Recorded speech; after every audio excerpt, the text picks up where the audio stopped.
Okay, welcome back. It is 8/29 of 2015. We're going to take a look at De Anima by Thomas Aquinas, the commentary on Aristotle's The Soul.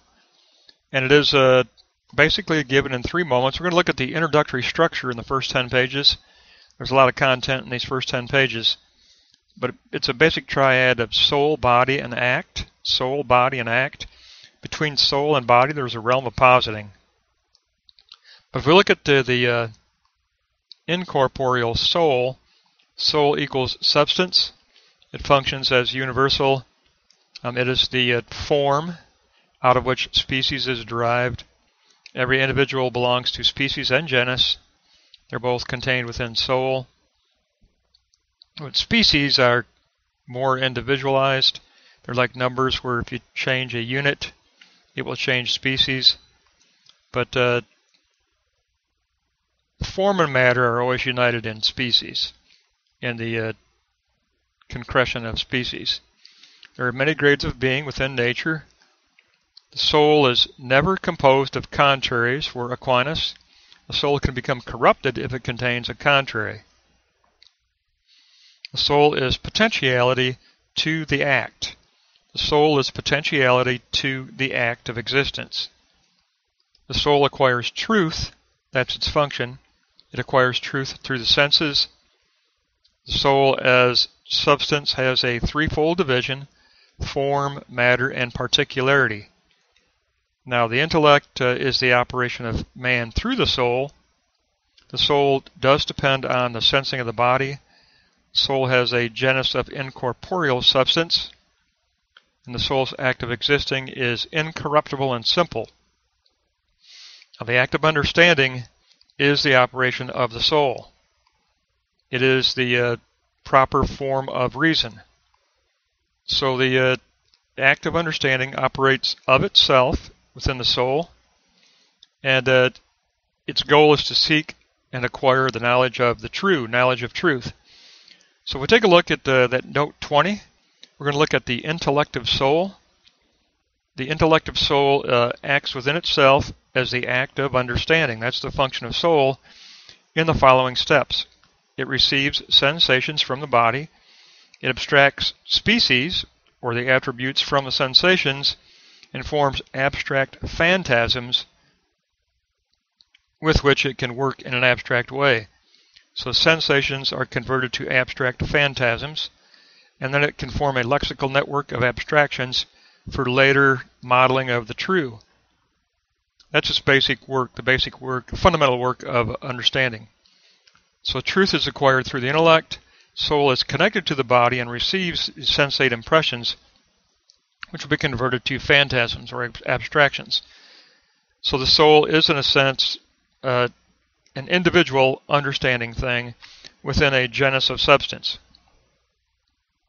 So it's an individuality contained within a universality. Substance always implies subject, period. Subject is always associated with substance and exists as first substance and second substance.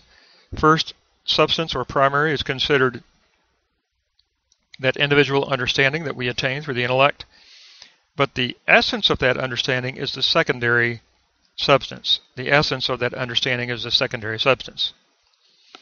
That takes us to the realm of body. Now, whereas soul is substance, body is accident.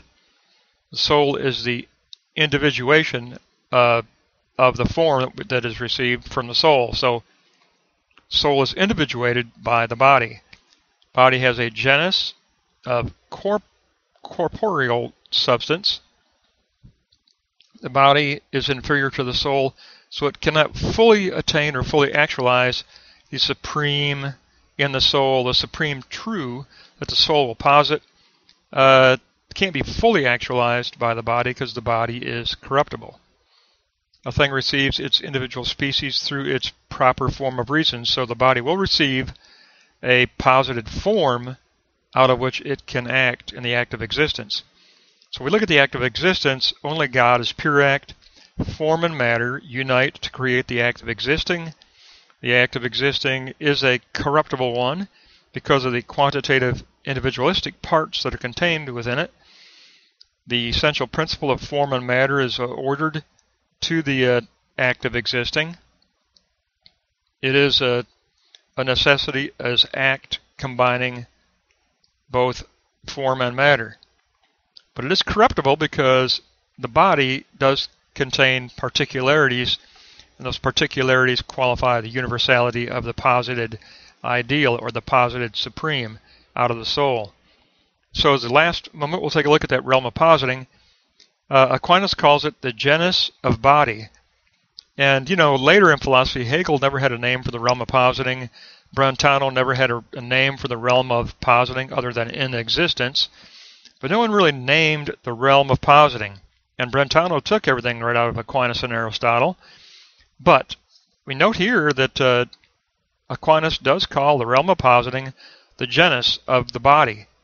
So we posit our ideal in the genus of the body. The body as existing takes place through form being posited in the genus of body. In this way the body acts as distinct from the soul because it has that separation of a realm of positing. The act of existing as supreme ideal of the soul is posited here, but it has to pass through a corruptible body, and therefore it will never be fully actualized or fully attained. But it is posited as the supreme ideal of the soul within this genus of body realm, which is the realm of positing or internal externality. But Aquinas says it is the genus of body. We're going to name it genus of body. So that's the name he gives to the realm of positing. It's a very basic structure, but Aquinas packs in so much information in such a brief amount of time. It's just really amazing. Everything is listed as a axiom, just a list of axioms. So in 10 pages, you've got like something that would be like 40 pages in someone else's book. There's no fill material whatsoever. It's all content. But fundamentally, if you look up at the top center of the chart, the body is going to deliver sensate impressions to the soul. There is a reciprocity going on here, a dialectical relationship between body and soul. They are dialectically related. So body delivers sensate impressions. Those sensate impressions are filtered through the intellective soul. The intellective soul, or nous, the intellect is nous. The nous will then filter and partition the sensate away from the true, and the true is going to be the abstract true of the abstract phantasm that will be part of the lexical network.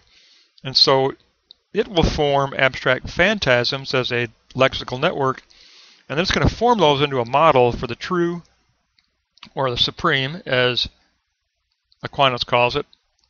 And then it will posit that into the genus. You notice the arrow pointing to genus of body. It will posit it into this realm of positing as a genus body, and then the body will move to, I could have drawn an arrow down through 2, cutting through 4 over to 3. That'd be kind of a good thing to do, because body will move through the realm of positing to that third moment act of existence. Imagine an angled arrow running from a body through realm of positing to the third block, act of existence. I'll have to add that. I'll have to add that arrow. Need an arrow running from body, cutting through realm of positing to 3 act of existence. Because everything is reciprocally related to each other. It's all a dialectical model. Soul is dialectically related to body. Body is dialectically related to soul and to realm of positing. Realm of positing informs body with its form, its ideal supreme form of the truth of knowledge, which was acquired by the intellective soul.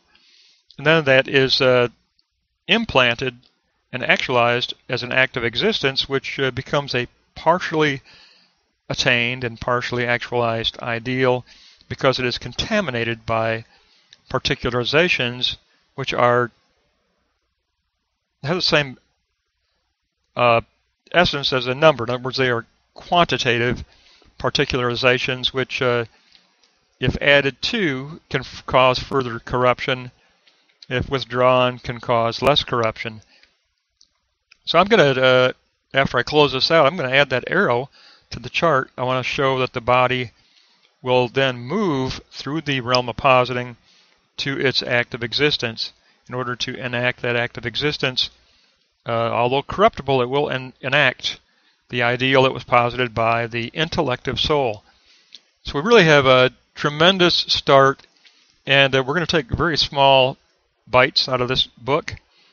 I plan on only doing 10 pages at a time for now, unless he changes the style, but right now he's writing axioms. It's like a content after content after content. There's absolutely no fill material whatsoever. So it's a very precise commentary on Aristotle. So next time we're going to pick up at 11 through 20, but in all probability it's going to be filled with content also. That'll wrap up our first introductory structure of De Anima by Aquinas.